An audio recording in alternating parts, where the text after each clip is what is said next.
میرا جینا میرا مرنا الہی تیری خاطر ہو. بسم اللہ الرحمن الرحیم. الحمد للہ وکفی وسلام علی عباده الذین اصطفی. اما بعد. اعوذ باللہ من الشیطان الرجیم. بسم اللہ الرحمن الرحیم. ولا تقولوا لمن يقتل في سبيل الله اموات بل احياء ولكن لا تشعرون. وقال رسول الله صلى الله عليه وسلم ليس منا من ضرب الخدود وشق الجيوب ودعا بدعوى الجاهلية.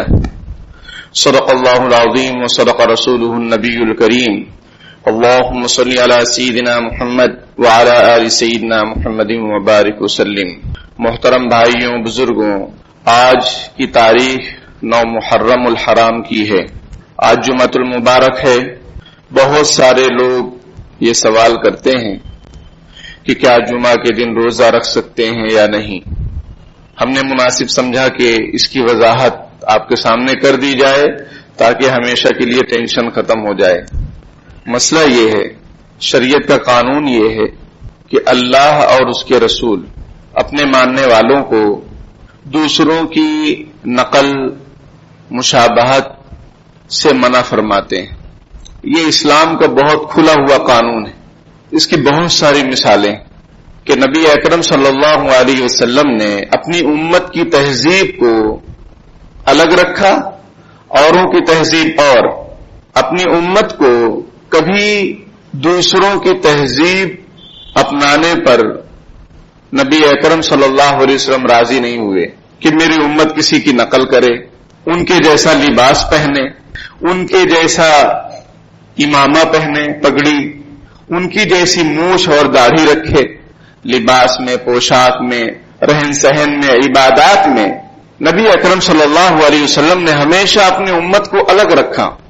یہودی سنیچر کو بڑی اہمیت کا دن دیتے ہیں. آج بھی سنیچر کے دن ان کے یہاں ویکینڈ رہتا ہے، ہفتے کی چھٹی رہتی ہے. نصرانی اتوار کو بہت اہمیت دیتے ہیں، اس دن وہ چھٹی رکھتے ہیں، روزہ رکھتے ہیں، روزہ رکھتے تھے. ہم پیچھے بھی سمجھتے چلے، یعنی پہلے سے اور ابھی بھی کچھ نہ کچھ اثر ہے اس کا. تو نبی اکرم صلی اللہ علیہ وسلم نے جمعہ کو ہفتے کی عید قرار دیا. دنوں کا سردار سید الجمعہ، سید الایام یوم الجمعہ، دنوں کا سردار جمعہ کا دن ہے.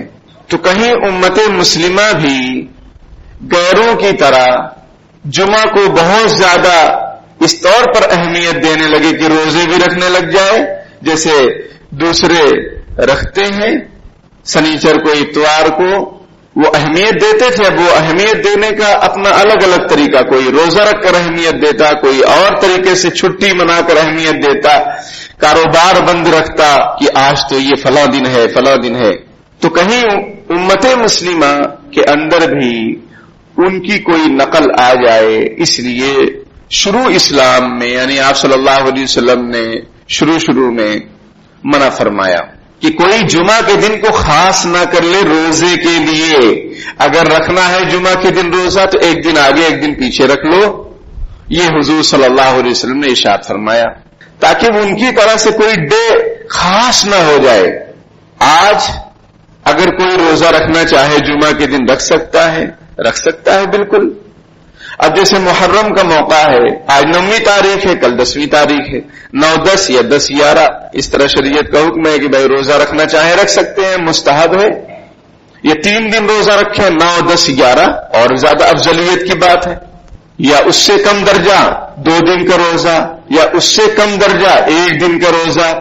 لیکن ایک دن صرف روزہ پسندیدہ اس طور پر نہیں کہ نبی اکرم صلی اللہ علیہ وسلم نے ارشاد فرمایا کہ 10ویں تاریخ کو یہودی روزہ رکھتے ہیں کیونکہ ان کو فرعونیوں سے نجات ملی تھی، اور حضرت موسیٰ علیہ السلام بھی رکھتے تھے.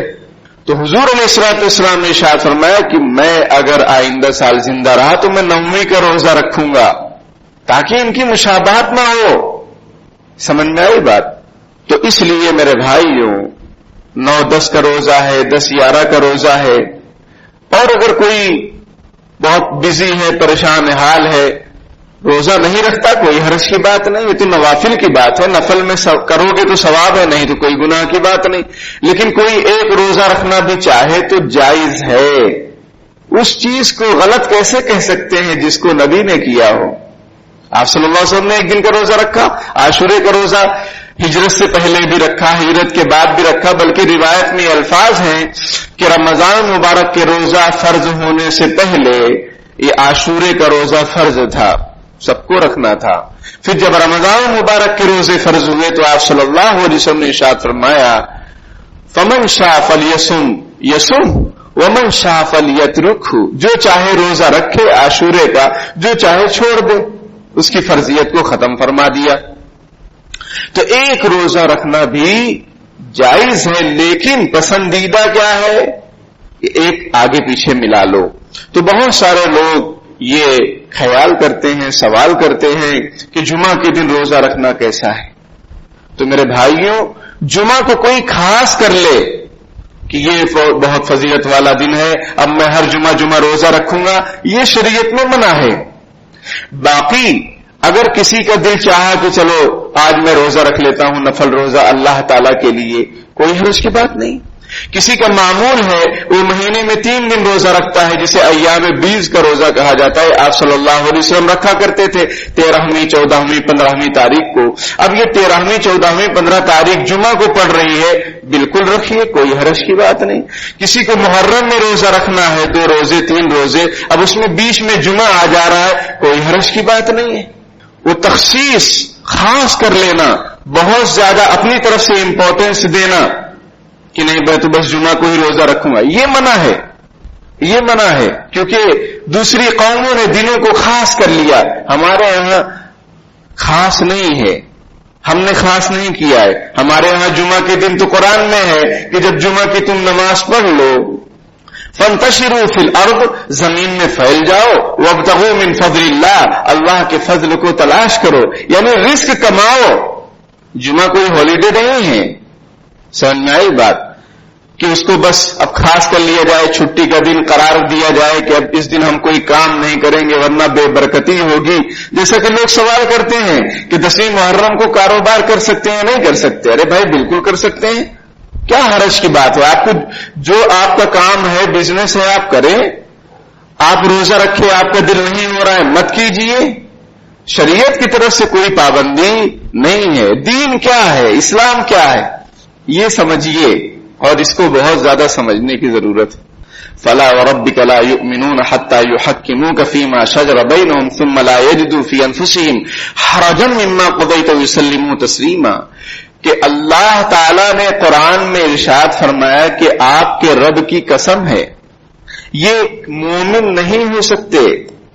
کون؟ صحابہ کرام، کون؟ پوری امت، کہ وہ کسی معاملے میں آپ کو حکم بنائیں اور پھر آپ کوئی فیصلہ کریں اور وہ لوگ دل میں تنگی محسوس کریں، فیصلے کو نہ مانیں، یہ مومن نہیں ہو سکتے۔ بلکہ ہونا کیا چاہیے؟ سر تسلیم خم ہے جو مزاج یار میں آئے، وہ یسلموا تسلیما، وہ مان لیں کہ بس اللہ کے رسول نے فرما دیا، اب اس کے آگے کچھ بھی نہیں ہوگا۔ وما كان لمؤمن ولا مؤمنة إذا قضى الله ورسوله أمرا أن يكون لهم الخيرة من أمرهم ومن يعص الله ورسوله فقد ضل ضلالا مبينا۔ کسی مومن مرد کے لیے، کسی مومن عورت کے لیے کوئی اختیار نہیں ہے کہ کسی معاملے میں اللہ اور رسول نے کوئی فیصلہ کر دیا اب وہ نافرمانی نہیں کر سکتے، ان کو کوئی اختیار نہیں ہے کہ وہ اس کو نہ مانے، ریجیکٹ کر دیں یا اپنی پسند یہ اپنی سوچ کو اس کے اندر داخل کریں۔ اگر کوئی اللہ اور رسول کی اطاعت کرے گا تو صریح گمراہی میں پڑ جائے گا۔ یہ اسلام ہے، یہ دین ہے۔ اسلام کا معنی ہی ہوتا ہے سپردن، اپنے آپ کو سونپ دینا۔ محبت کیا ہے؟ دل کا درد سے معمور ہو جانا، متاع جان کسی کو سونپ کر مجبور ہو جانا، یہ محبت۔ بہادر شاہ ظفر کہتے ہیں کہ محبت کے یہ معنی ہے کہ میں نے وہی چاہا کہ جو کچھ تو نے چاہا، یعنی اللہ رسول کی جو چاہت ہے اس چاہت پر اپنی چاہت کو قربان کر دینا، یہی محبت ہے، یہی محبت، یہی دین ہے۔ یہ نہیں کہ اپنی مرضی چلانا، اپنا دماغ چلانا، اپنی یعنی قوم کے اندر کوئی رسم و رواج چل رہی ہے اس کو چلاتے رہنا کہ بھائی یہ تو چلتا رہے گا، یہ علماء تو نئی نئی باتیں کرتے رہتے. ایسا نہیں ہے. وہ شخص کامل مسلمان نہیں ہے، بلکہ ایسے ایسے اعمال امت کرنے لگی ہے کہ ایمان بھی محفوظ ہے یا نہیں اس پر بھی اس کو غور کرنا چاہیے. تو بہرحال میرے بھائیوں، آج جمعۃ المبارک ہے، جمعہ مبارک ہے اور 9ویں تاریخ ہے. لوگ سوال کرتے ہیں روزے وغیرہ کے بارے میں، اس کی وضاحت میں نے آپ کے سامنے کر دی. ہمیشہ کے لیے اس مسئلے کو ذہن نشین رکھیں. کل عاشورے کا دن ہے. عاشورہ اشروں سے بنا، اس کا معنی 10واں محرم. اس کی کیا حقیقت ہے اسلام میں؟ نبی اکرم صلی اللہ علیہ وسلم نے ارشاد فرمایا کہ میں اللہ سے امید رکھتا ہوں کہ جو شخص اس دن روزہ رکھے گا اس کا پچھلے 1 سال کا گناہ معاف ہو جائے گا. مجھے امید ہے کہ کوئی روزہ رکھے تو اللہ تعالیٰ اس کے پچھلے 1 سال کے گناہ، وہ بھی صغیرہ گناہ جو ہے وہ اللہ تعالیٰ معاف فرما دیں گے. کبیرہ گناہ جو ہوتے ہیں جیسے کسی کا حق لے لیا دبا لیا، پیسہ لے لیا دبا لیا، سمجھ میں آئی بات، زمین دبا لی، یہ سب توبہ سے معاف نہیں ہوتے ہیں، وہ تلافی سے معاف ہوتے ہیں. سامنے والے کو راضی کرو، چاہے دے کر دلا کر معافی تلافی. اگر سامنے والا خوش ہوگا تو وہ گناہ معاف ہوگا، ورنہ وہ توبہ سے معاف نہیں ہوتا ہے. اسی کو کسی نے کہا کہ لوگوں کو جو آپ نے چکر دیا ہے وہ کعبے کے چکر لگانے سے معاف نہیں ہوں گے، وہ تو آپ کو ان کے پاس چکر لگا کر اور پھر معافی تلافی کر کے پھر وہ معافی ہوتی. بہرحال تو کل کا دن جو ہے اس طور پر فضیلت کا دن ہے کہ اس میں نبی اکرم صلی اللہ علیہ وسلم نے، حضرت موسیٰ علیہ السلام نے، اور اسلام سے پہلے پابندی یعنی روزہ فرض ہونے سے پہلے، رمضان کے روزہ فرض ہونے سے پہلے پابندی کے ساتھ آپ صلی اللہ علیہ وسلم یہ روزہ رکھتے تھے اور صحابہ کرام کو ترغیب بھی دیتے تھے. پھر رمضان کا فرض ہو گیا تو اس میں اختیار ہو گیا، جی چاہے کوئی رکھے نہ رکھے کوئی حرج کی بات نہیں ہے. تو کرنے کا کام کیا ہے؟ روزہ. دوسرا کیا ہے؟ دوسرا بھی کوئی کام ہے. دوسرا کام یہ ہے کہ من وسع علی نفسہ وعیالہ وسع اللہ علیہ سائر سنتہ، کہ جو شخص یوم عاشورہ کے دن، من وسع علی نفسہ وعیالہ یوم عاشورہ، کہ جو شخص اپنے آپ پر، اپنے اہل و عیال پر عاشورے کے دن، 10ویں محرم کے دن وسعت کا معاملہ کرے، خرچ کرنے میں، کھانے پینے میں، سمجھنا یہ بات، دسترخوان کو وسیع کرے، تو اللہ تعالیٰ اس کی برکت سے، اس عمل کی برکت سے پورے سال میں اس کو روزی میں برکت عطا فرماتے ہیں. یہ حدیث شریف میں ہے اور یہ حدیث شریف پر عمل شروع سے چلتے آ رہا ہے، کوئی آج یہ نیا نہیں ہے. کچھ لوگ یہ کہتے ہیں کہ ارے کھائیں گے پیئیں گے. اس دن حضرت حسین رضی اللہ تعالیٰ عنہ کی شہادت ہوئی، اس دن حضرت حسین رضی اللہ تعالیٰ عنہ کے بھائیوں کو شہید کیا گیا، ان کی اولاد کو شہید کیا گیا. تمہارا من کیسا کرتا ہے کھانے پینے کا؟ حدیث شریف حضور نے بیان فرمائی ہے، کوئی آدمی نہیں بیان کیا ہے، کوئی مولانا صاحب نہیں بیان کیے. اور حضرت حسین رضی اللہ تعالی عنہ کی جو شہادت ہوئی ہے وہ کس کے لیے ہوئی ہے؟ اللہ اور اس کے رسول کے لیے ہوئی ہے. وہ ان کے لیے فخر کی چیز ہے، خوشی کا سامان ہے، مقصد زندگی کا حاصل ہے کہ اللہ کے راستے میں جان چلی جائے. اس میں غم کرنے کی کیا ضرورت؟ آپ کو اسلام اجازت دیتا ہے غم کرنے کے لیے، اللہ رسول کہتے ہیں کہ غم کرو. اللہ تعالیٰ تو قرآن میں کہتا ہے وَلَا تَقُولُوا لِمَن يُقْتَلُ فِي سَبِيلِ اللَّهِ أَمْوَاتٌ، جو اللہ کے راستے میں اپنی جان دے دیں، قتل ہو جائیں، ان کو تم مردہ مت کہو. بل احیاء ولکن لا تشعرون، وہ زندہ ہے تم کو اس کا احساس نہیں ہے. حدیث شریف میں ہے کہ سبز پرندے، گرین پرندے، ہرے ہرے پرندوں کے پوٹوں میں شہیدوں کی روح کو رکھ دیا جاتا ہے اور وہ پرندے جنت میں گھومتے رہتے ہیں، چنتے رہتے ہیں، کھاتے پیتے رہتے ہیں. یہ حدیث شریف میں ہے، ان آیتوں کی تفسیر میں ہے. ماتم تو وہ کرے جو منکر ہیں حیات شہداء کے، ہم زندہ جاوید کا ماتم نہیں کرتے. یہ کوئی ماتم کی چیز ہے؟ رہی بات یہ کہ ان لوگوں نے ظلم کیا، تو جس نے ظلم کیا اس کا حساب آپ کو لینا ہے یا اللہ کو لینا ہے؟ آپ خدا کیوں بن رہے ہیں؟ آپ بندہ بنے رہے ہیں. آپ اپنی فکر کیجئے، اپنے چہرے پہ دیکھیے. حضرت حسین رضی اللہ تعالی عنہ حافظ قرآن تھے. آپ کی نسلوں میں کوئی حافظ نظر نہیں آتا. آپ کے گھرانے میں کوئی حافظ نظر نہیں آتا. حضرت حسین رضی اللہ تعالیٰ عنہ کی داڑھی تھی جو کہ واجب ہے رکھنا، سنت سے اس کا وجوب کا ثبوت ہے. یہ معاشرے میں لوگوں میں ایک غلط فہمی کہ داڑھی رکھنا سنت ہے. عجیب بات ہے بھائی، سنت ایک شریعت کا حکم ہے، واجب شریعت کا ایک حکم ہے، فرض شریعت کا ایک حکم ہے. اس کو کس نے طے کیا؟ اس کو علماء امت نے طے کیا، فقہاء امت نے طے کیا، صحابہ کرام نے اس کو طے کیا، ائمہ مجتہدین نے اس کو طے کیا. واجب، یہ فرض کے بعد جو درجہ ہے شریعت میں وہ واجب کا ہے، اور واجب کے بعد جو درجہ ہے وہ سنت مؤکدہ کا ہے. آپ سنت کہہ کے داڑھی کی اہمیت کو گھٹا رہے ہیں. ہاں، اس طور پر کہیں کوئی کہ سنت اس طور پر ہے کہ ہمارے نبی نے داڑھی رکھی تھی، تمام نبیوں نے داڑھی رکھی تھی، تو ٹھیک ہے، جائز ہے، لیکن اس کا شرعی حکم کیا ہے؟ واجب ہے. داڑھی کاٹنے والا فاسق ہے، اس کی اذان اور نماز مکروہ تحریمی ہے، وہ نماز نہیں پڑھا سکتا، وہ اذان نہیں دے سکتا. تو جو لوگ ڈھنڈورا پیٹتے ہیں کہ ہم عاشق ہیں، ہم عاشق تو ہم ہیں، اللہ کا فضل و کرم ہے، ہم حافظ قرآن ہیں. حضرت حسین رضی اللہ تعالیٰ عنہ حافظ قرآن تھے. تم آؤ سامنے، تمہارے تو کوئی خاندان اور نسلوں میں بھی کوئی حافظ نہیں ہوتا ہے، کیونکہ جن لوگوں کا عقیدہ قرآن کے سلسلے میں غلط ہو ان میں کوئی حافظ نہیں ہو سکتا ہے. یہ تاریخ بتاتی ہے. اگر اس کو حافظ بننا ہے تو سچی پکی توبہ کرنی پڑے گی، شدھ ہونا پڑے گا، پھر وہ حافظ قرآن بن سکتا ہے. یہ بھی تاریخ بتاتی ہے، تاریخی واقعات اس پر دلائل کے ساتھ موجود ہیں.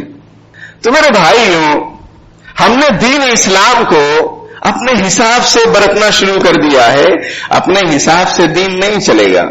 آپ تو چل سکتے ہیں اپنے حساب سے، اللہ اور رسول کا دین اور ایمان اور اسلام کی تعلیمات وہ شریعت کے احکام کے مطابق چلیں گی، وہ اپنے حساب سے نہیں چلیں گی کہ ہم جو جی چاہے کر دیں. ایسا نہیں ہوتا ہے. پل پل کے احکام موجود ہیں. بھائی خطبہ کیسے دینا ہے، کیسے پہلا خطبہ ہوگا، دوسرا خطبہ ہوگا، دونوں خطبے کے درمیان بیٹھنا ہے، پھر نماز پڑھانی ہے تو تکبیر ہوگی کہ نہیں ہوگی، پھر جمعہ میں 2 رکعت ہیں کہ 4 رکعت ہیں، مغرب میں 3 رکعت ہیں کہ 5 رکعت ہیں، یہ آپ طے کریں گے. اللہ اور رسول نے طے کر دیا ہے. اب ہمارا اور آپ کا کام یہ ہے کہ ہم شریعت پر چپ چاپ صحیح طریقے سے عمل کریں اور چلیں. چپ چاپ کا مطلب یہ ہے کہ صراط مستقیم کی فکر کریں کہ سیدھا راستہ کیا ہے اور گمراہوں کا راستہ کیا ہے. اس مہینے کو لوگ ماتم کا مہینہ سمجھ رہے. بھائی یہ ماتم کس لیے یہ تو خوشی کا موقع ہے. لوددت، نبی اکرم صلی اللہ علیہ وسلم کا لفظ سنیے کہ میری تمنا اور دلی خواہش ہے کہ میں اللہ کے راستے میں قتل کر دیا جاؤں.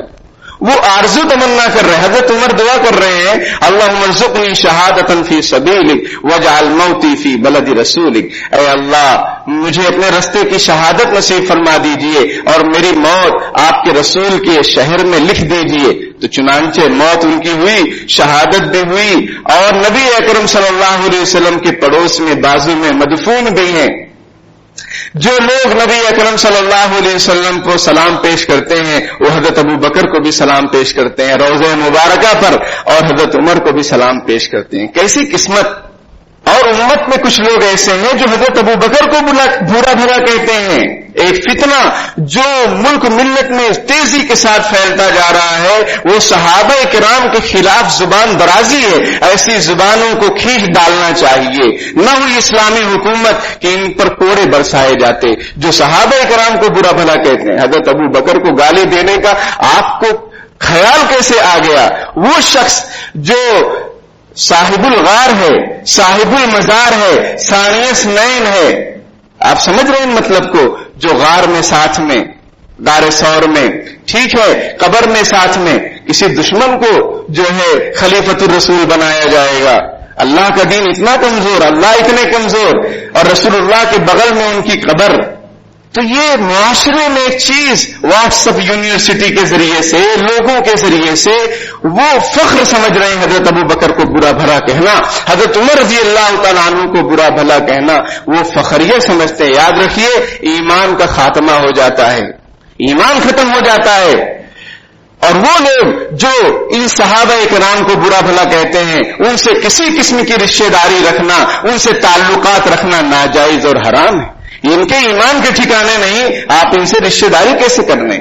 جب اللہ میاں نے کہہ دیا رضی اللہ عنہم ورضوا عنہ، اللہ ان سے راضی ہو گیا، وہ اللہ سے راضی ہو گئے، اللہ غلطی تو نہیں کرے گا کہ اللہ غلطی بھی کرتا ہے، تو پھر ہم میں اور اللہ میں کیا فرق رہے گا؟ کیونکہ ہم غلطی کرتے ہیں، اللہ وہ ذات ہے جو عیبوں سے پاک ہے، اسی لیے تو سبحان اللہ عما یشرکون قرآن میں جگہ جگہ ہے کہ اللہ پاک ہے ان باتوں سے جو یہ لوگ اللہ کے ساتھ لگاتے ہیں، اللہ کے ساتھ شریک کرتے ہیں۔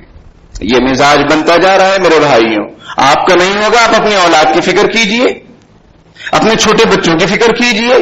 وہ ڈھول تاشے جس کو نبی اکرم صلی اللہ علیہ وسلم توڑنے کے لیے آئے تھے، حدیث شریف موجود ہے، وہ ہمارے بچے بجا رہے ہیں، اور ماں باپ کو غیرت اگر نہیں آ رہی ہے تو ماں باپ کے ایمان کی بھی فکر کرنی چاہیے کہ تم کو غلط چیز دیکھ کر تم اس کو غلط کیوں نہیں سمجھ رہے ہو؟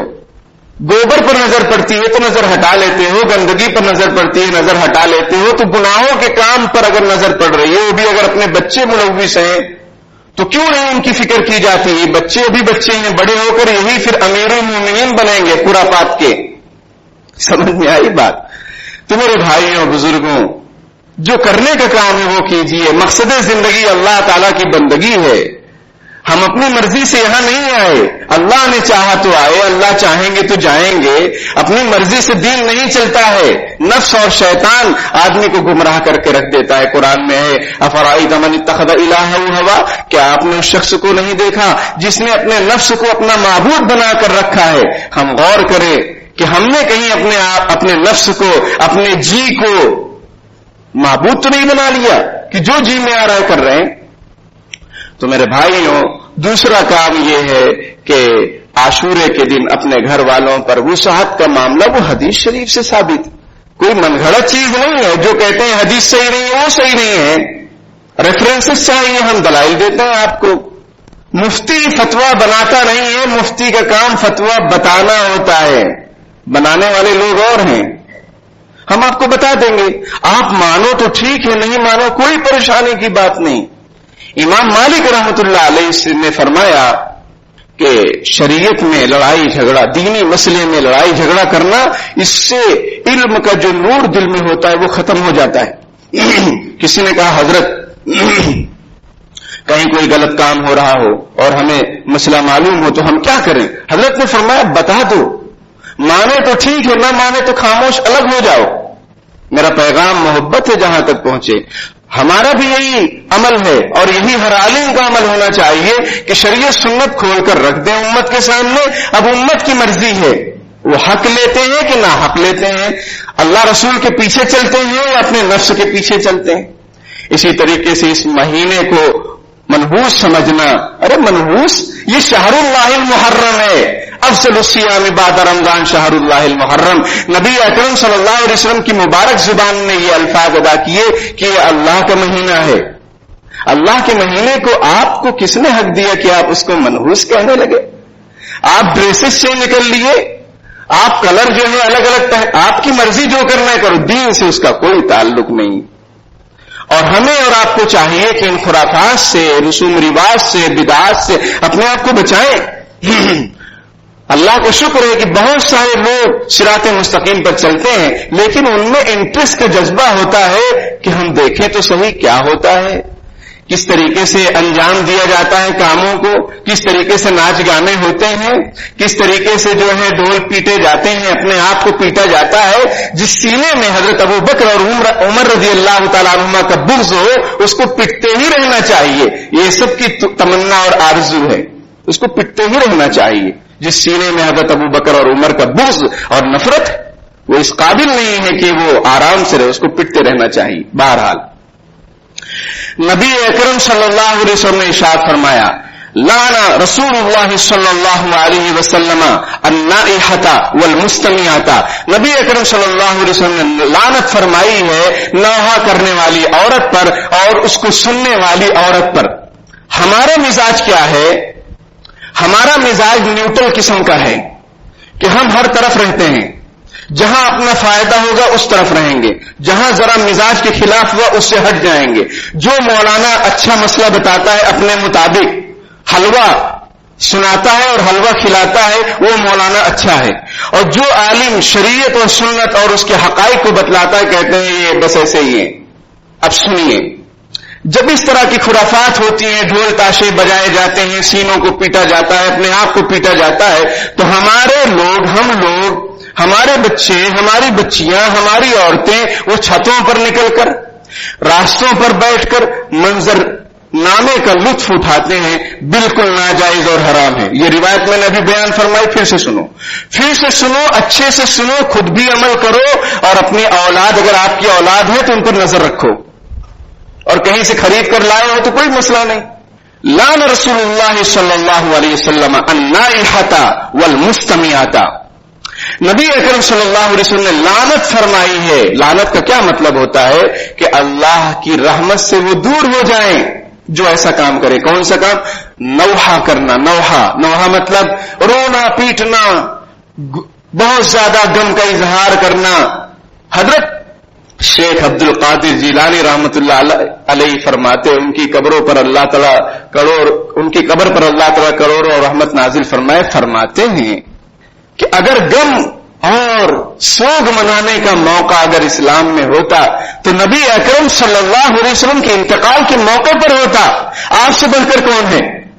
نبی اکرم صلی اللہ علیہ وسلم سے بڑھ کر کون ہے مخلوق میں؟ بعد از خدا بزرگ تو یہ قصہ مختصر، اللہ کے بعد اگر کسی کا مقام و مرتبہ ہے تو رسول اللہ صلی اللہ علیہ وسلم کا ہے۔ ان کے انتقال پر تو شریعت میں کوئی تعلیم نہیں ہے کہ غم اور نوحہ کرو، تو دوسروں کے انتقال پر غم اور نوحہ کیوں؟ کیسے؟ کہاں سے؟ کیوں کر رہے ہو؟ کہاں سے لا لیے؟ تم کو عشق ہے؟ عشق کس کو نہیں؟ عشق کا کیا مطلب ہے؟ محبت کا کیا معنی ہے؟ وہ میں نے شروع میں سمجھا دیے۔ تو رسول اللہ صلی اللہ علیہ وسلم نے ارشاد فرمایا کہ لعنت ہے نوحہ کرنے والی پر اور سننے والوں پر، سننے والی پر۔ آج ہم لوگوں کا مزاج یہ، میں نے بتایا نیوٹرل۔ ہم نے یہ بھی کہا ہے کہ، اور پھر سے کہتے ہیں کہ یہاں آنے کے بعد ہم نے دیکھا کہ ایک فرقہ اور امت میں ہے، اس کا نام ہے فرقہ نیوٹلیہ۔ وہ کدھر بھی نہیں ہے، وہ سب طرف ہے، وہ ہر جگہ ملائی کھانا چاہتا ہے۔ یہ کہاں جائے گا؟ یہ جو لوگ اس قسم کا مزاج رکھتے ہیں وہ اپنا انجام دیکھ لیں، وہ کہاں جائیں گے، کس صف میں کھڑے ہیں۔ صراط مستقیم، قرآن میں ہمیں مانگنے کا کیا حکم دیا گیا؟ صراط مستقیم، ہر نماز میں مانگ رہے۔ صراط مستقیم کیا ہے؟ جو اللہ کے رسول کی اطاعت کرے، صدیقین کی اطاعت کرے، شہیدوں کی اطاعت کرے، نیک اللہ والوں کی اطاعت کرے، وہ صراط مستقیم پر ہے۔ اب مجھے بتا دو کہ کوئی اللہ والا بزرگ کسی عورت کے آنگ میں آ رہا ہے؟ وہ اللہ والا جو زندگی بھر میں کسی عورت کی طرف نگاہ اٹھا کر نہیں دیکھا، وہ عورت کے آنگ میں آئے گا؟ اللہ والا تو نہیں ہو سکتا، شیطان والا ضرور ہو سکتا ہے، منبر پر کہہ رہا ہوں۔ اور جو لوگ اس قسم کا دھندا اور کاروبار کر رہے ہیں، خدا کے واسطے توبہ کریں۔ ان کو سمجھایا جا چکا ہے لیکن وہ سمجھنے کے لیے تیار نہیں ہے۔ کوئی بات نہیں، ہمارا کام ہے سمجھانا، بتانا۔ تو آپ خدا کے واسطے اپنی اولاد کو، آپ اپنی عورتوں کو روکیے ان سواری والی جگہوں کے پاس جانے سے۔ اور سواری عجیب بات ہے، وہ اللہ والا قبر، حدیث شریف میں وقت ہو گیا، حدیث شریف میں قبر یا تو جنت کا باغیچہ ہے، جہنم کا گڑھا ہے۔ اگر جنت کا باغیچہ ہے، مومن کو سلا دیا جاتا ہے، وہ قیامت تک سوتا رہتا ہے۔ وہ تمہارے آنگ میں آئے گا، وہ آنگ میں آئے گا، وہ بھی عورت کے آنگ میں آئے گا، یا اس ایسے آدمی کی جو نہ نماز پڑھتا ہے، نہ روزہ رکھتا ہے، نہ پاک صاف رہتا ہے، اس کے آنگ میں آئیں گے یہ بزرگان دین۔ آپ نے بزرگوں کا بھی مذاق بنا دیا۔ اور حدیث شریف میں ہے، حدیث قدسی ہے، من عادی لی ولیا فقد آذنتہ بالحرب، جو 2-3 منٹ برداشت کر لینا، ٹھیک ہے، جو میرے ولی سے دشمنی رکھے گا اس کے خلاف میرا اعلان جنگ ہے۔ یہ حدیث قدسی اللہ کا فرمان ہے۔ اب آپ سوچ لو، جو اولیاء اکرام کی گستاخی کریں، جو صحابہ اکرام کو برا بھلا کہیں، امی عائشہ کو برا بھلا کہیں، ابو بکر کو برا بھلا کہیں رضی اللہ عنہم، وہ چین و سکون سے کیسے رہ سکتے ہیں؟ ان پر تو عذاب آ جانا چاہیے، لیکن یہ دنیا ہے، اللہ یہاں مہلت دیتے ہیں کہ ہو سکتا ہے توبہ کر لے، لیکن خود اپنے آپ میں وہ گرفتار ہیں۔ بہرحال ایک اہم مسئلہ مجھے اور بھی پچھلے ہفتے بھی ذکر کرنا تھا اور وہ رہ گیا، اس ہفتے بھی رہ جانے والا ہے، لیکن میں عرض کر دیتا ہوں۔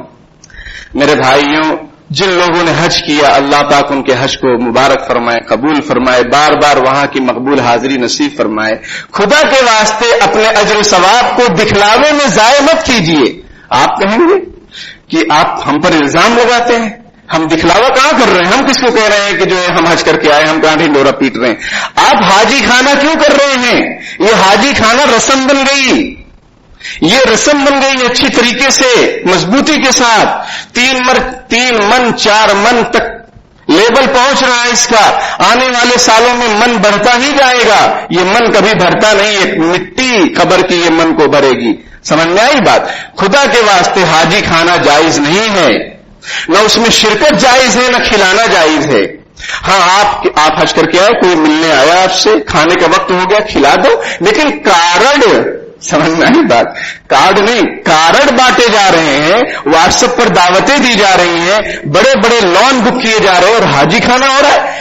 مدرسوں کو دینے کے لیے آپ کے پاس پیسہ نہیں ہے، اسکول اسلامی تعلیم اور اسلامی مزاج پر قائم ہو جائیں، بار بار چلا کے مر جائیں گے ایک دن انشاءاللہ، وہ آپ کے سر میں جو نہیں رہیں گے کہ نسلوں کا کیا ہوگا کہ دینی ادارے قائم کیے جائیں۔ اسلامی اسکول، مسلمانوں کے اسکول کی بات نہیں کر رہا ہوں، بہت ہے ماشاءاللہ اپنے شہر میں بھی دنیا میں بھی، اسلامی اسکول کی بات کر رہے ہیں، اس کو قائم کرنے کے آپ کے دل میں ذرہ برابر بھی خیال ہے؟ پیسہ بہت ہے دکھلاوے کے لیے، تو خدا کے واسطے یہ حاجی خانہ کر کے، عمرہ خانہ کر کے، پہلے کھا کے بعد میں کھلا کے، تحفہ لے کے، ان چیزوں سے بچیے، ورنہ یہ من صلی یرائی فقط اشرکا، جس نے نماز پڑھی ریاکاری کے لیے اس نے شرک کیا۔